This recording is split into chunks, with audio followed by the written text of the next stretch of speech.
Greetings, everybody. I hope you're all doing very well. The summer is going very fast, and we're right in the middle of it. This is going to be mostly a review of my attendance at Porcfest this year, some thoughts, not too dissimilar from previous years, but uh, a few new insights, I would say, and also just some general channel updates. Nothing too dramatic. I'll put that at the end so that people who are just watching the Porcfest thing don't have to hear about all that.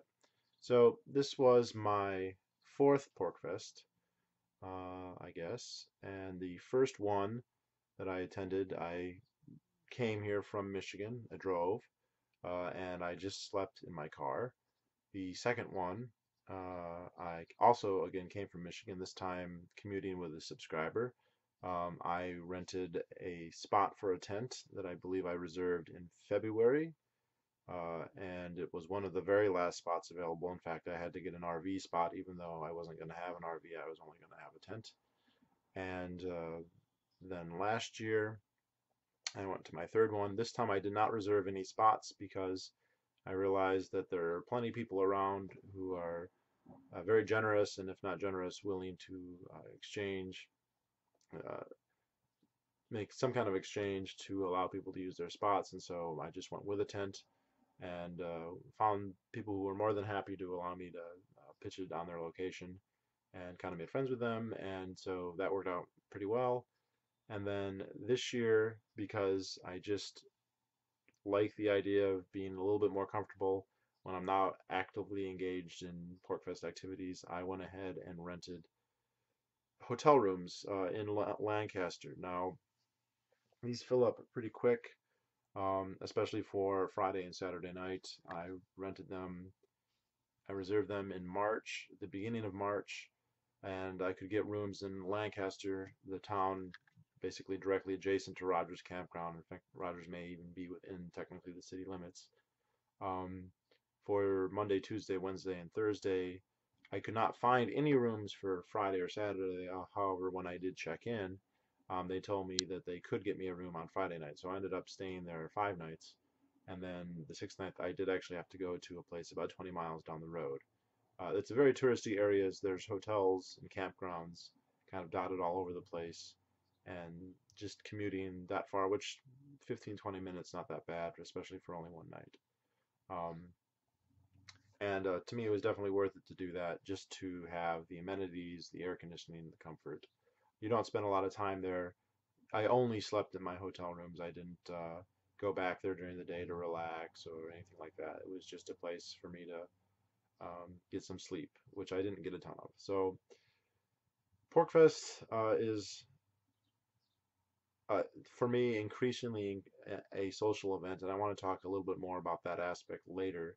Um, Again, and I've said this before, it's a very unique event. I don't think there's anything in the world really you're going to attend that is quite like it. Um, it's this open kind of festival atmosphere. There's a lot of people there. I think that this year there may have been fewer people than last year. I'm not sure. We're talking around 2,000-ish. Um, Again, I'm not totally sure what the numbers were. I didn't pay attention. I don't even think the organizers know how many it was because there's not a really good way to count. Uh, but you have these activities and lectures that are formally scheduled to go on. And they can range from anything from beekeeping to survivalism to building a home to discussions about economics, debates about economics, property rights. The Atlas Society was there this year, and so that actually provided some of the more interesting discussions took place. We're debating anarchism or objectivism.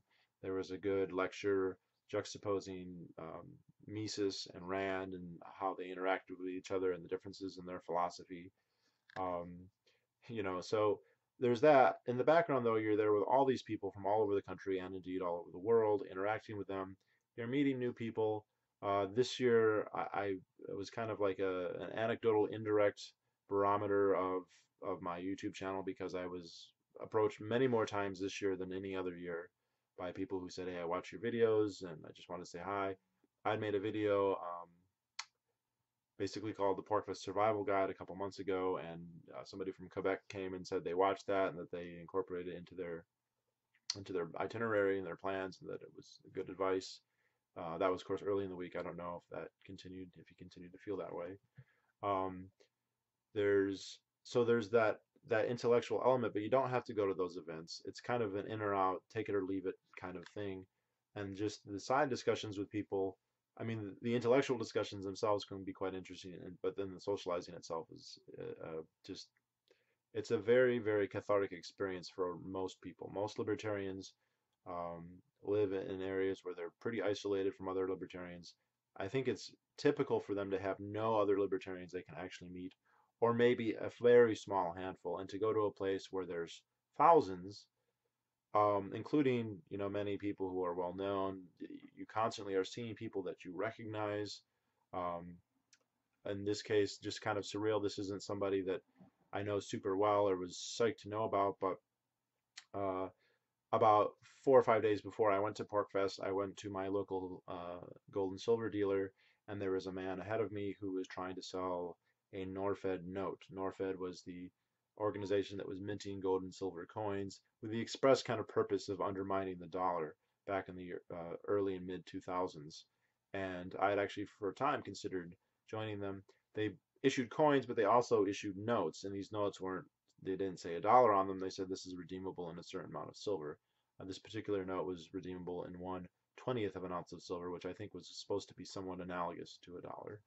Um, and the guy who ran Norfed was a gentleman by the name of Bernard von Nothaus, who I remember listening to interviews of him way back in 2003, 2004, 2005.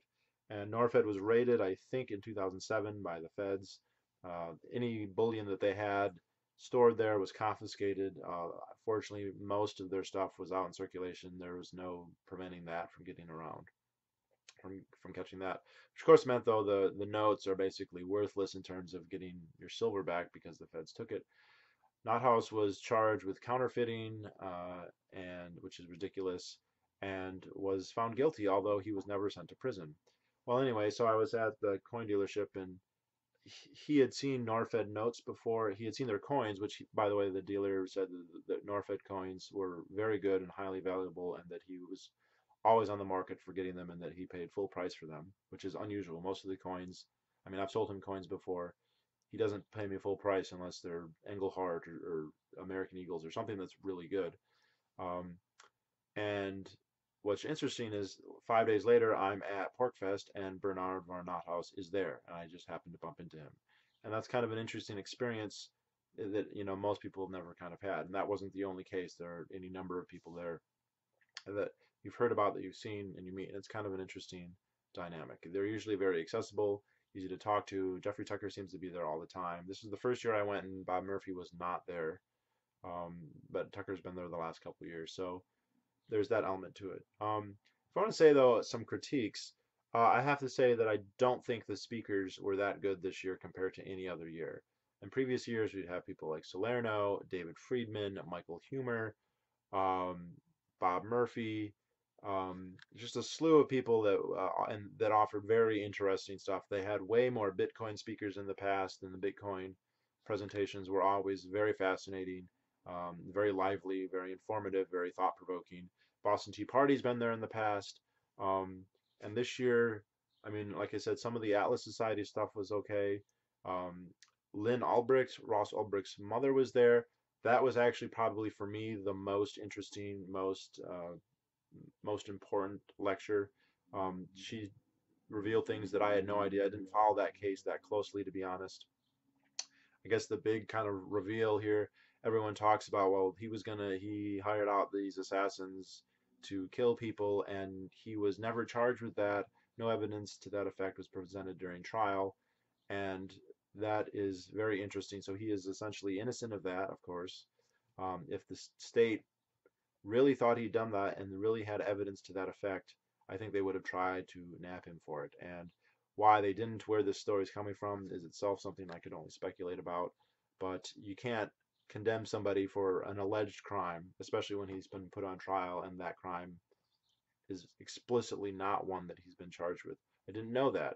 That's something that most people haven't known. And everyone that I saw who saw the talk with me said the same thing, that Wow, I did not know that. The other kind of very touching thing is Ross actually wrote a letter to Porcfest. He said, "Hello, Porcfest. I'm sorry I couldn't come." Um, apparently, he's an eternal optimist. I'm not, I'm not a drug user. I don't know enough about the Ulbrichts. Even whatever you can say about his mother doesn't necessarily mean anything about the son, but it was still very kind of a touching thing. The trial was a farce in the sense of the evidence that they provided, like how Bitcoin works. The prosecution, the team looking for Dread Pirate Roberts had other people that they thought were Dread Pirate Roberts, and the judge disallowed this being discussed in court, even though this is extremely relevant since there's a reasonable doubt it could be him if it could indeed be somebody else.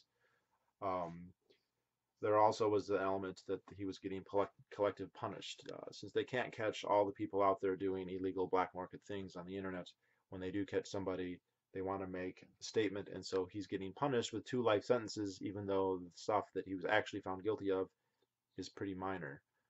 This sort of reminds me of what happened to the Branch Davidians. They were charged with a host of crimes, the most serious of which were first-degree murder, attempted first-degree murder, planning first-degree murder, but then a bevy of lesser charges surrounding illegal guns, having fully automatic weapons, which was probably not true. The evidence actually for either is quite skimpy. They were found innocent of the murder charges, but at sentencing, the judge just said, since you were found guilty of these lesser charges and the murder charges were in there, even though you were found not guilty of them, I'm going to charge you. And he was talking to several plaintiffs here. I'm going to charge you as if you were found guilty of murder, just because, I mean, what part of the jurisprudence would allow that against is kind of dubious. There isn't a good answer other than because it's in the state's interest or whatever. And all those guys got charged with life sentences. Now, within the next 20 years, eventually they were all able to be released. And I don't want to say within 20 years, but hopefully this will happen for Ross one way or another. But that was definitely, for me, the best presentation. Now, there were a couple others that were interesting also. Um, but that, I mean, compared to say Michael Humer or David Friedman or Bob Murphy or Joe Salerno or even Doug French or I don't want to or Boston Tea Party. I mean, I'm not seeing that level here, um, and I don't know why that is. If they're just having trouble getting people, or if they're just not doing due diligence, or what it is. But that would definitely make a difference, in terms of what I do now.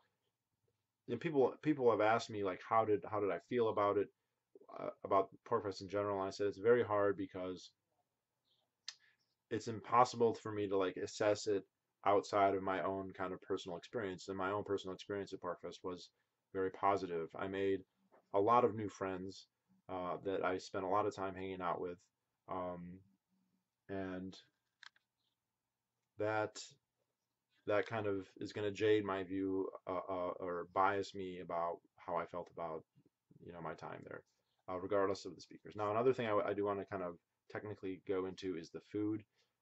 Since uh, I mean, for the first 2 years that I went there, they had a guy named Mandrick who ran a kitchen in the main pavilion, which is where the main events were, and he got the lion's share of the business. Probably 85-90% of all the food business went to him, but he ran a full kitchen with a staff all day long. You could go there, you could buy your food, while you're waiting in line, while it's getting prepared, you can watch whatever lecture's going on, and then you could eat it there.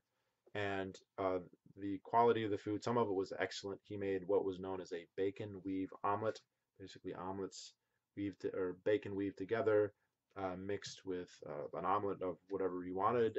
And he was Greek, and he had this hard Greek cheese called keflatiri that was excellent. And it was $16 with the Greek cheese, and I got it every day, and it was pretty much all you needed for the day. You might have a snack later, but that was it. And after 2 years ago, he decided he didn't want to do it anymore. Um, from all the reports I've heard, that this was a mutual decision, that he basically didn't want to spend the entire week working. He wanted to free up the market, and that's that. Well, the market has been freed up, but no one has stepped up to fill the void. There is food available. You can eat. There are options, but there's not that many options. It's not that great. Some of it's okay. There's a couple places that had decent stuff, but usually the selection was quite small. And there was a lot of reliability issues with many of these places. I mean, there was a pulled pork place that had good, very good pulled pork, and I ate there a couple times, but several times I would go there and they're like, "We're out, we're out. We'll have some more at 6," and you'd go at 7, and they'd be, we ran out again.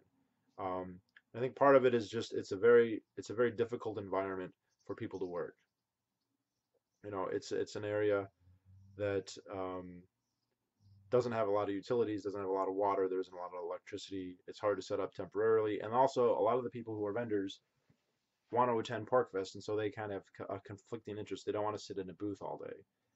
And I know, like the pulled pork guy, when I went to see him on Friday, he's like, "That's it, we're done." I said, "Well, what about tomorrow?" He goes, "Well, I'm not going to spend all night barbecuing a new pig for tomorrow."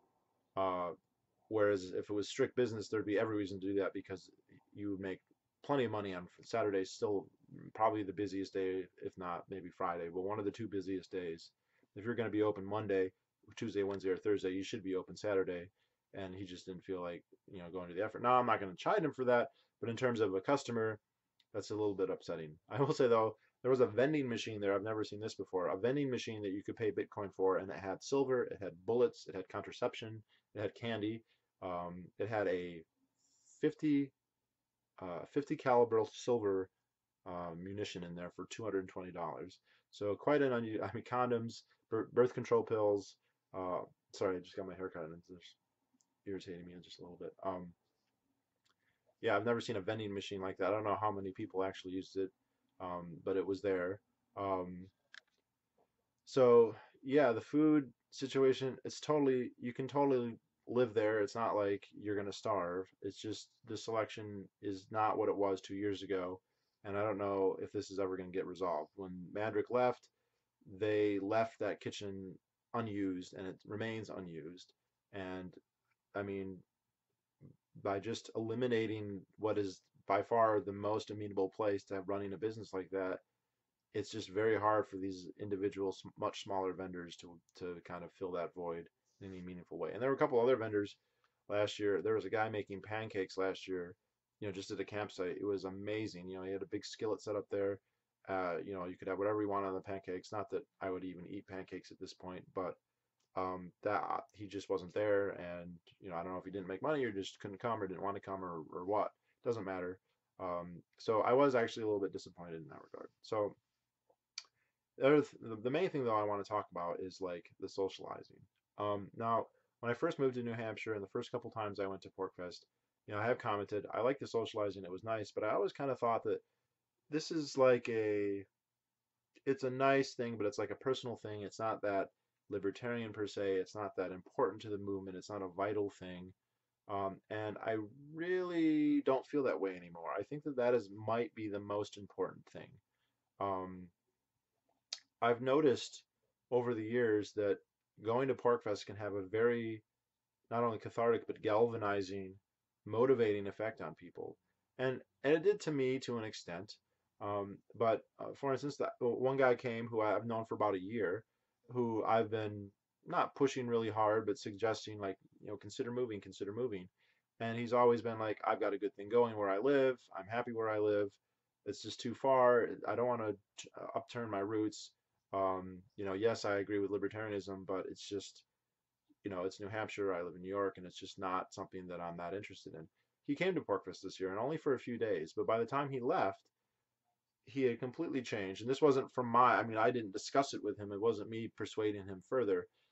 He was now talking in terms of what will he need to do to accommodate a moving to New Hampshire. What business? What will he have to do with what he has going on, where he's from, to facilitate his moving to New Hampshire? This is a change that is entirely resulting from his going. Another person, somebody on Reddit had posted that they wanted to go to Porkfest, that they lived in Cambridge, and they were asking for a ride. So I said, I'll give you a ride. It turned out he was sort of a subscriber. I don't know how much he'd actually watched, but he said he'd watched some. He knew who I was. And I picked this guy up, and as we're driving up and we're talking to him, I'm a big libertarian, but I just, I'm at a certain point in my life, and moving to New Hampshire is not something that I consider that important. I'm in Boston, which isn't that far away, and just, like it's not something that he felt very compelled to do. But by the time we left, when I gave him the ride back, that had changed. He was now thinking in terms of how am I going to get up there? When am I going to get up there? I really want to come back. We've since hung out again, um, and it's very interesting that just going there can do that. So I should say, like, so as I mentioned, I made a group of friends. Some people I'd known before, mostly people that I didn't really know before, and we kind of formed a little group. And within that group, we incorporated one or two people who were not libertarians. And what was interesting is they basically were converted just by that effect alone. I think this is really significant. Everything that I read from Haidt and just in my own anecdotal experiences kind of indicates that a one-on-one, or what as libertarians are typically doing, one against many, your ability to persuade is limited. No matter what your argumentation is, no matter how persuasive and articulate and well-informed you are, you're still like a minority view. As soon as you put somebody into a situation where the majority of the people believe something, though, there's a very strong instinct to um, find agreement in that group. And not to mention the fact that there's more libertarians there means that there's probably more arguments and better arguments than if there was just one. And so, we're in a group, and the non-libertarian, we're all having a discussion. They want to chime in, and they don't want to chime in a way to generate acrimony. They want to chime in to show that they can follow the conversation and that they have something to contribute. And that almost intuitively puts them into like a positive position. And I'm actually really kind of interested in this idea, and I'm thinking that I want to actually start socializing in a way where we bring in one or two non-libertarians and basically persuade them in that way. Not that these are interventions where we all sit around like, okay, we're going to bombard you with arguments until you bleed. No, we're just going to have a good time. This is what happened. You just have a good time. You talk about whatever. Libertarians are going to invariably talk about the government despite themselves, no matter how many other things they could talk about, however tired they get talking about talking about the government. They're going to talk about it. And to see that different people, and like, it's also funny how different libertarians are, and we can have very similar political beliefs, but be very, very dissimilar in our personal lives and our personal habits, and how we act and our personal life experiences. The differences between what everyone has experienced who come there is it's not like everyone had the same childhood and they all ended up in the same place. Very, very different, and different personalities. The people are not all the same in terms of how they think and how they interact with the world, even if there are some commonalities or some trends.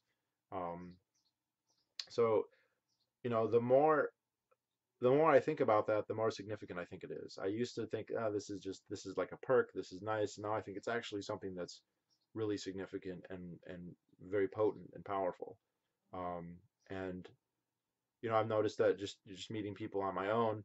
I remember not too long ago I was talking to somebody, and somebody that I'd met to date a little bit, and they, um, while I was at Porcfest, but since we weren't able to see each other, he looked up the Free State Project, and he looked it up on the New Hampshire subreddit, and the New Hampshire subreddit is strongly anti-Free State Project. It's locals who, for whatever reason, are against the Free State Project, and yet because he knew me and because he liked me and respected me, he just said, I don't care what these people say. I like you. It must be an okay organization. And that's very important. And Porkfest tends to bring that out of people. Now, for people who come from an area where they have a group of libertarian friends, and I'm thinking now very specifically of like New York, where there is a clique of anarcho-capitalists there who do get to socialize with each other, who do get to meet. Other places might be like DC. There's some maybe out in Phoenix or LA, or maybe in Chicago. There's little groups. Even in my small town in Michigan, there was a Students for Ron Paul and Young Americans for Liberty that had 15 people in it. But that's unusual. Most people are a very small group, and those are the ones who react the strongest when they come to Porcfest, where they just see, hundreds or thousands of libertarians all there, and it's just kind of not, I don't want to say overwhelming, but it's a very significant experience for a lot of them. And Porcfest, joining the Free State Project and moving to New Hampshire is not like Porcfest all the time, but it's closer to that. Like there's a degree of that exists, not quite that intense, but there's a degree of that that's always there, and people really enjoy that. And I mean, what this isn't an advertisement for the Free State Project, obviously. Like, you're free to do whatever you want. It's not the one-all solution to everything. Who knows if it's ultimately going to work or where it's going to go. Jason Sorens, the founder of the Free State Project, at least ideologically, who did it as a grad student at Yale. He's now a professor at Dartmouth. He was there and he was talking about rubrics of to whether or not the Free State Project, if there were any metrics by which they could measure if the Free State Project was having an effect. He presented evidence to that effect. I'm not convinced how persuasive it was. The metrics he picked was to show how well Ron Paul did between 2008 and 2012 within New Hampshire relative to all the other states, which I think was an important, test of it, and based on how many people moved. And it was small, but his conclusion was there was an increase in Paul's performance above and beyond the average increase in his performance, and that this can likely be attributed to libertarianism or to the Free State Project, excuse me. That wasn't the only metric; there were several others, um, but I think it's true. I mean, when I go around town, like I see porcupine bumper stickers all over the place. When I go to the gym, this is so weird. I have met more free staters at the gym than I've met gay people at the gym. I mean, I joined a gym thinking, oh yeah, there's going to be gay guys fucking everywhere, blah blah blah. I mean, I haven't met none, but it's like one or two, and I've met more than that in terms of free staters. And how many of you can say you met free staters in the steam room at your gym randomly? Not like, oh, let's go hang out at the gym. Like you're in the gym talking to somebody and you realize you're both free staters, or in one case, all three of you are free staters. Uh, that's pretty interesting and unique experience. Just today, I was getting my hair cut, and when I mentioned I had been up in Lancaster 2 weeks ago, she goes, "Oh, you were up at Porcfest," so it's known. And she didn't then like slit my throat or anything. Of course, as a good businesswoman, I highly doubt she would do that, regardless of her feelings. But that's actually, I think, pretty important. You're not going to get that anyplace else. Even if you have a lot of libertarians in, say, New York City, you're beep. Manchester, I mean, the Free Staters that live in Manchester, Manchester is the largest city in New Hampshire. It's probably about 1% of the people in Manchester are Free Staters. And there's other places with lots of other Free Staters too, like Keene, Grafton, Candy, a couple other places. Um, all the libertarians put together in New York don't make 1%. They don't make 1/10. They don't make 1/100th of 1% of the population there. So that's a many order of magnitude difference. Now, again, does New York City and Manchester compare? No, they don't. And that's saying that you need to move here or anything, just demonstrating a very, very significant difference. So let's see, was there anything else I wanted to say about Porcfest? Um, I always say I'm not sure if I'm going back the next year. And having gone, it's kind of like the marginal utility. You've had it so many times, you really needed another time. I feel like a big part of me just felt like if I didn't go, I'd feel like I regretted it. Like if I wasn't there, I'd be thinking about why I wasn't there. I had a great time. I met a lot of new people. I met new subscribers. I met some old subscribers. There are people that I met last year, the year before, that I met again. Um, I made new friends, some of who I kind of knew about before, others I didn't. Um, so all around, great experience again. Was it the most intellectually stimulating? Not necessarily. It rarely is.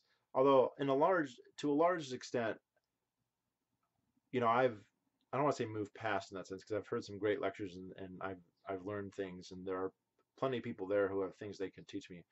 I don't like to just passively receive information on whatever random topic being talked about. It's why I don't like podcasts. Even great things, I can't bring myself to listen to more than once or twice because I'm usually looking for something very, very particular. And the way podcasts work or radio shows work is they're talking whatever they want to talk about. And just rarely, I mean, even it's just too rare for them to be talking about something that I really want to know about that for me to get too involved. But um, just the interactions were great. The side discussions were great. The socializing is great, and I'm more and more um, interested in how effective that is and can be. I think I want to start spreading this idea around a little bit more and start consistently incorporating new people. Not in like again, not like okay, we're going to bombard you with our propaganda or whatever. Just come to get to know us. We're cool people. We like to have fun. Um, we are tend to be genuine, tend to be nice. Not 100%, but nobody is. And the ideas become way less radical when you're just a minority and everyone around you believes in them. It's just a fact. Is that a good argument? Is that like, do I wish that people would just respond to what's the most logical? Absolutely, I do. That's just not how people are. So might as well have a good time with it and go that way. So Porcfest 2015.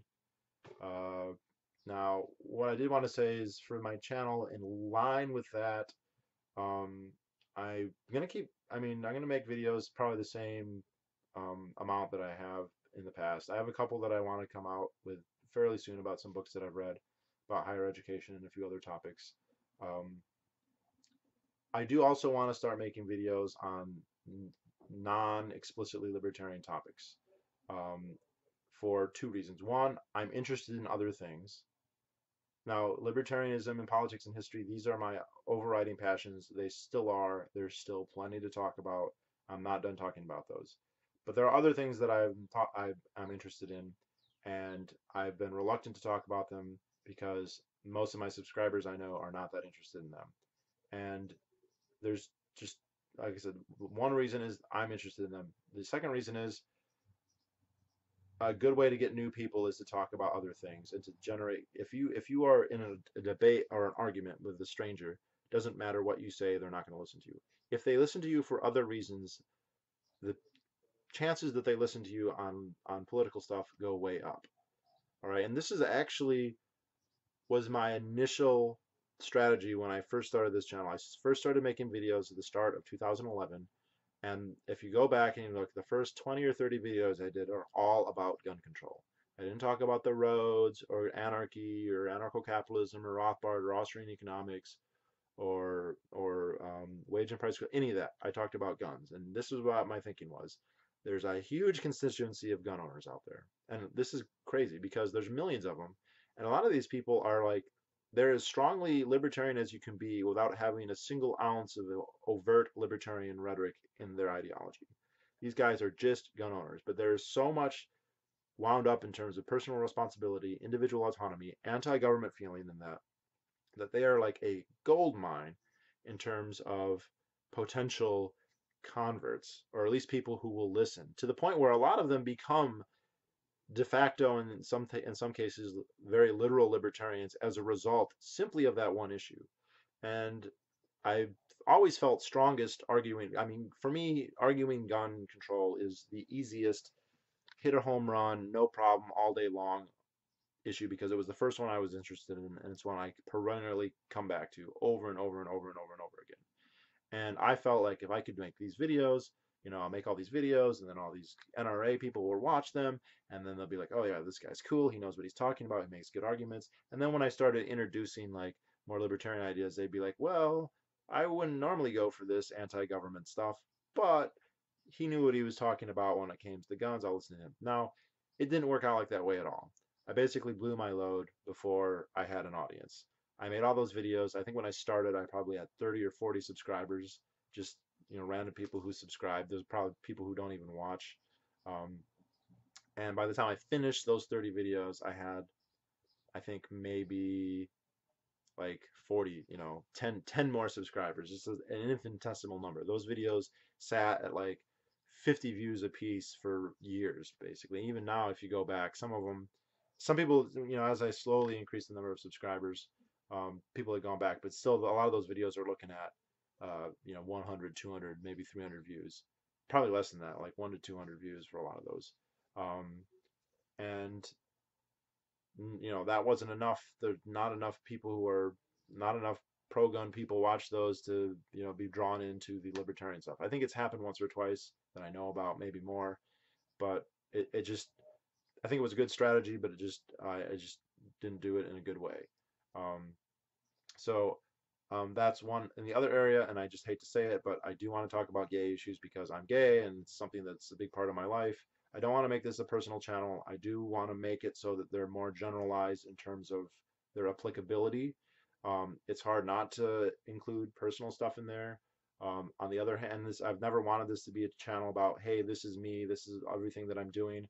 But as it's happened, like a lot of you already know a whole lot about my life, whether it's because just you watch these videos, and I've been surprised how many details out of my life people have been able to parse together just by watching these, let alone the people who friend me on Facebook or have met me in person. Um, so I think that cat's sort of out of the bag. Or anyone who goes and looks at my Reddit, holy crap, if you go look at my Reddit, there's a whole bunch of stuff on there that has nothing to do with libertarianism. Some people of which have even contacted me and said that I should get rid of a lot of that, but whatever, that's who I am. I'm going to leave it on there. Not that I think the gays are a huge constituency, because they're not a huge constituency, but it is one that I think I can talk to, um, and that I can resonate with. And I think that's important. If you just come though and say, "Here, I'm coming to debate you," that just never works. And I've even had little. Some of you remember I did a video maybe 6 or 7 months ago reviewing zombie tools, the sword makers. And I just did that because I thought zombie tools were interesting. I thought they were fun. And that video is actually one of my best viewed videos. It gets, I think at this point, it gets the most perennial views, like month by month, even though it's been 6 months. And it got maybe 7 or 8 times more so far than the average video I get generates. And some of those people really liked that video and went and started watching some of my other stuff. And a few of them even commented like, "Okay, this is not what is your channel all about?" Like I was thinking it was going to be all about blades, and here it's about all these other things. And I just said, well, I cover lots of topics. So I'm not saying a lot of that necessarily bore fruit, but I think it could for sure. And so I'd like to try that. It's not going to be a total change. I'm not going to only talk about gay things or gun things. And I'm hesitant to talk too much more about guns things until I actually start shooting a lot more than I am. I just have not incorporated shooting into my schedule like I should, even though I now have a place where I can do it. Um, I guess as soon as the shop fixes my Kimber Super Carry Pro, I will start shooting it more and make videos about that. I have a concealed carry permit. I like open carry. These are things that I want to start doing more and making videos about, and bringing in that audience, because I think it's a huge untapped, it's largely untapped resource by libertarians. One that is very receptive on, at least 50% or whatever of the message. So there's that. So that's going to be a change. Also, I did actually pass, I think during Porcfest or soon thereafter, 2,000 subscribers. So thank you for all the new subscribers. It wasn't like a single torrent of new subscribers. There's just a slow matriculation of rate.